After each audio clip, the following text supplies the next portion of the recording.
Hi, Tom from bkmnutrition.com, and today I want to talk about how many days a week you need to train in the gym in order to maximize your muscle growth and make sure you're getting the most out of your workouts.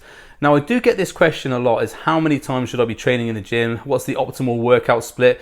All those things. Now, it's important to remember is that it doesn't matter how many days a week you train in the gym, how many hours a week you train in the gym, what exercises you do. If you are not taking the muscle group to failure when you're training, you're not going to get the results in the gym that you're looking for. Now, I see guys and girls training in the gyms for 3 to 4 hours at a time, 6-7 days a week, and they never ever grow. And then ultimately, I've seen people go 3 days a week for an hour at a time, and they are getting really good results.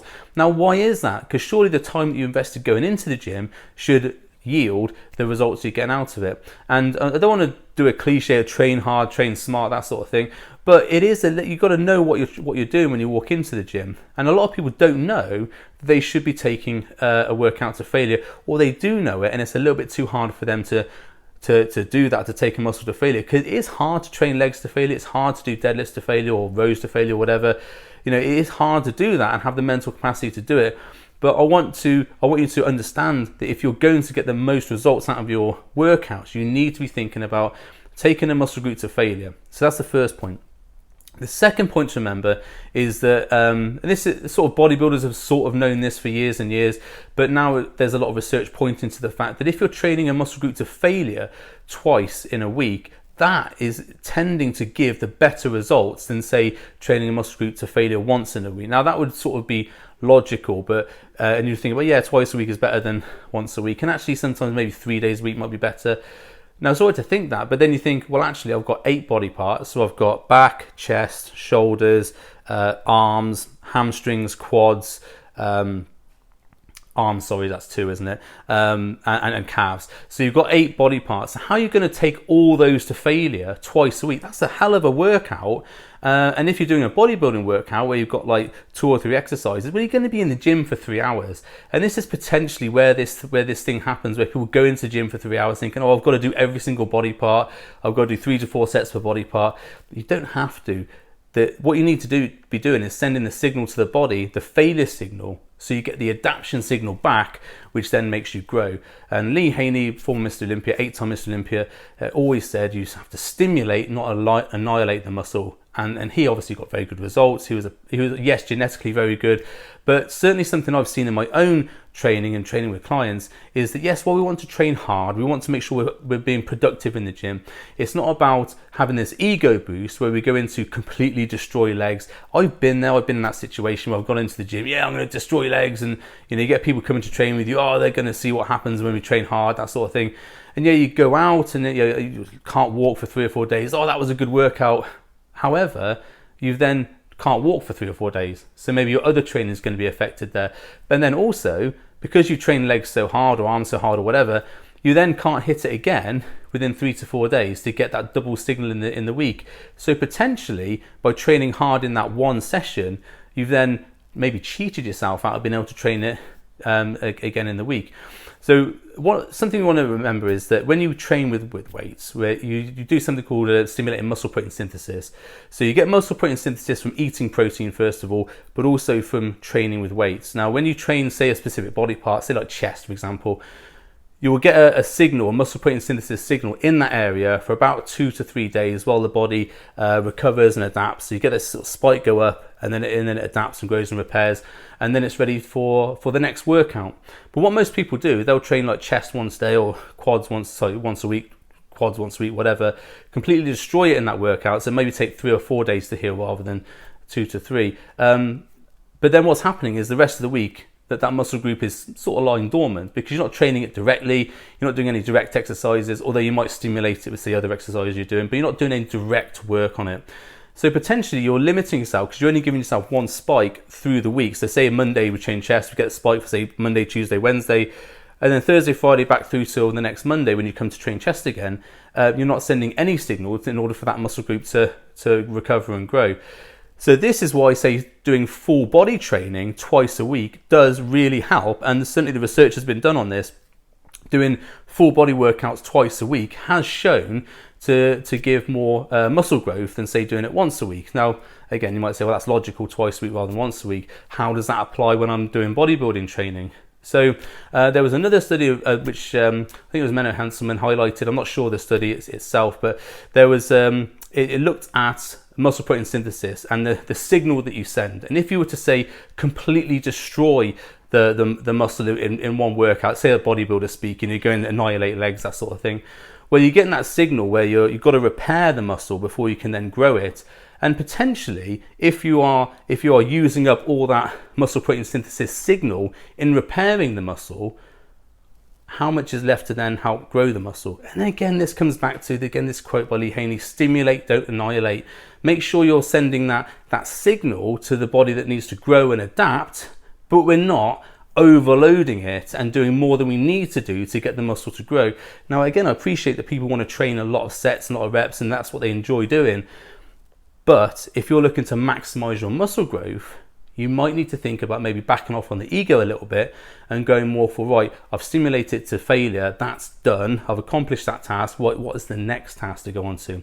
And certainly when you look at, so I've watched lectures from Dr. Lee Hamilton and listened to podcasts with Keith Barr where they talk about this sort of sending a signal.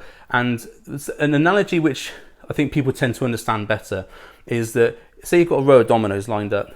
As soon as you apply enough force to push that domino over, it's gone and the signal's gone. You know, all the dominoes fall over, don't they? All that cascade effect happens and all those things happen, and it goes all the way around, and again, get the balloon going up or whatever. You don't need to keep pushing the domino after you've applied enough force to push that domino over, because it's the signal sent, it's already gone. Now, you've got to think about this again when you're talking about your workouts. As soon as you've sent that signal to the body that I've trained my legs, chest, arms, whatever to failure, now I need to get the signal back to adapt it. If you are continually sending that signal and overloading the muscle and overloading, you're potentially damaging the muscle to an extent where it has to be repaired more before it can then be rebuilt. So a lot of these studies I referred to just in the previous 5 minutes ago, 2 minutes ago, whatever, that would point towards this. So when you think about training sensibly, it's not about how many days a week we can train, it's how many times a week we can sensibly send that signal. So for example, a prime easy example to think about would be a full body workout 2 to 3 times a day. You would send, 2 to 3 times a day, 2 to 3 times a week. You would send that signal, say Monday, Wednesday, Friday, or Monday, Wednesday, Saturday, whatever. You would send that signal 3 times per week. You give time in between training the muscle groups so that they would recover and then get that signal sent again. And you're not overloading it because you're only training, say, one exercise. So you don't do, say, bench press or squat or RDLs, rows, that sort of thing. You only do one exercise per body part in order to send the signal, get to failure, and then you move on to the next body part. So in that respect, you are sending a recovery signal, a growth signal for the whole body, but you've only sent enough signal to push the domino over. You've then not pushed all the dominoes off the table at the same time. So, well, how does this equate into how many days a week can you train? Because some people want to train more than 3 days a week. That's fine. What you can do is you can split the body over certain days in the week. So say I have a 5-day training split that I use for clients where I do something called a major and a minor training. So say a major day might be chest, you might do 3 to 4 sets for that. And then you might have a minor body part, which is back. So you might do 2 exercises or 1 exercise for that. And then later on in the week, the back would become the major exercise. So you would say do 2 to 3 sets, and then maybe the chest is the minor exercise that day. So you would do 1 exercise for chest. So what you're doing in that respect is you are sending that signal twice a week. And although you're getting that sort of bodybuilding pump thing where you can train multiple exercises and do multiple sets, but again, you're not pushing all the dominoes off the table. You're sending the signal, then you're doing a little bit else because you want to do a bit more pump, whatever, but you're not overloading and completely destroying your legs. Now, this is the way I found to be most productive in the last certainly 5-6 years of me training. Now, bear in mind that I stopped competing. I was doing a lot of volume work before that anyway and training body part twice a week because I had the capacity to do that. When I stopped competing, I was looking for a way to maintain that sort of level. I went to this 5-day week training split, and I've also adapted it for 4 days a week. And if I was going to go 3 days a week, I'd do the 3 full body sessions in the week, because that is how to stimulate the body twice a week to get that muscle protein synthesis signal twice a week in order to get the maximum amount of muscle growth. Now, again, people are going to disagree with me on this. They're going to say, no, my method's better, and this volume sets, drop sets, and etc. works. That's fine, because this is my opinion. It's what I've taken from listening to educated people in the field, but also my own experience, my own 23 years experience, and also working with clients. I work with hundreds of clients. I work with male, female clients. I work with assisted clients and unassisted clients. And assisted means they use performance enhancing drugs, or unassisted, which they don't. They're natural athletes or natural people just looking to build a body while they're maintaining their business. I've done this protocol with lots of different people and used it on myself, etc. And they always got results, because I was thinking a bit smarter about how to do the training, rather than going in the gym with a massive ego thinking I'm going to train for 3 hours and completely destroy legs. So when answering the question, how many days a week do you need to train in order to build muscle, it's not so much about how many days a week, it's how many can you train, it's how many days a week can you stimulate your muscle to failure without overtraining, and get the results, and get the rest and the supplements and the nutrition in order to maximally grow the muscle while you're resting, because rest is so important in order to grow. So I hope that was helpful, and I'm not too science heavy. I'll try and keep these videos, if I can, less science heavy, although I am interested in science. I do geek out on that sort of stuff. If you want to learn more about those sorts of things, I highly recommend the IOPN podcast, the Institute for Performance Nutrition podcast.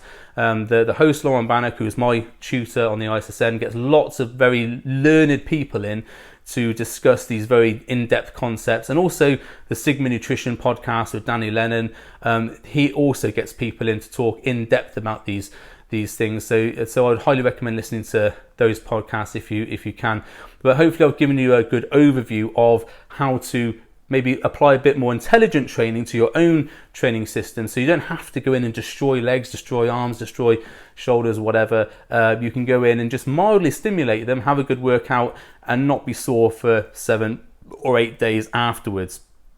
So hope this was helpful. If it was, please share and please comment below. If you would like any clarification on the points I raised, please obviously comment below. And I'll look forward to talking to you on the next podcast or video. Thanks.